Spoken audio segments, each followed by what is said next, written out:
I'm Helen Satterthwaite. Courage Connection is our local service agency for victims of domestic violence.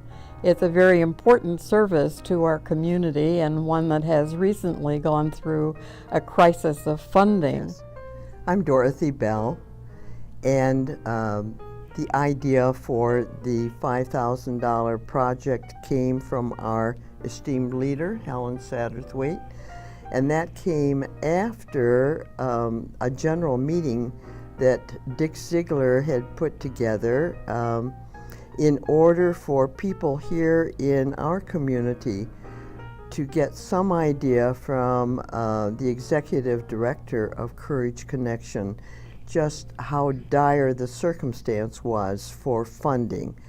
And after hearing her speak, some of us came back together again and began to ask, what is there that we might do on an individual basis? And that set in motion the idea for reaching out to people that we know in the community and asking them if they too would be able to contribute $5,000 individually to help the cause, to meet that shortfall of $360,000 that the state of Illinois had not paid Courage Connection. I'm Naomi Jakobsson, and many years ago when Courage Connection had not yet merged, it hadn't even started yet, with a women's fund, and it was a women's fund that had the shelter for victims of domestic violence, I was hired as an interim director. I became very much aware of the need for a shelter. And it's not just the shelter, it's not just a place for people to put their heads, but it's the services that come along with the shelter.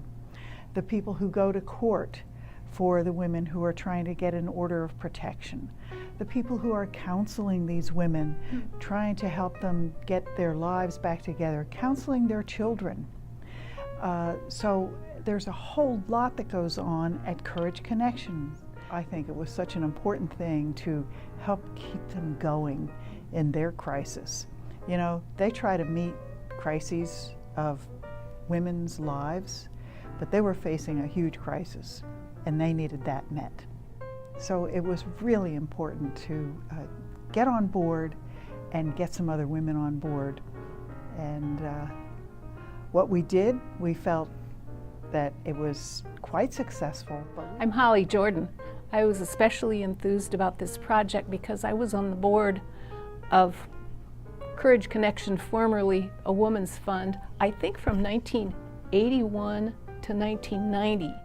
I knew about the crisis just from the newspaper and around the community before this happened, but once Helen spoke up and I heard the executive director, I knew how critical it was, and we had to do something right now because their fiscal year was ending. So we moved pretty fast.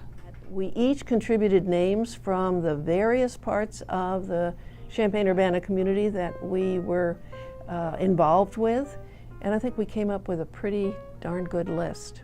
From all that effort, we were able to raise about $135,000. They raised a grand total from the entire community of just under $400,000. So we contributed, you know, a third of it maybe, which we felt was a really good effort. Whatever they gave was very helpful, and the association was able to carry through to the end of the fiscal year without having to borrow money and with a little bit of money in the bank after they had paid all their bills. So we feel very grateful that we were able to be a part of that. Certainly only a part because many other people in the community came to their rescue as well. One of the things I really like about being a resident here at Clark-Lindsey is that if we want to maintain our connections with the greater community of Champaign-Urbana, we can do so. In fact, we're encouraged to do that. And I think this effort that we've been talking about here is a wonderful example of how that can work.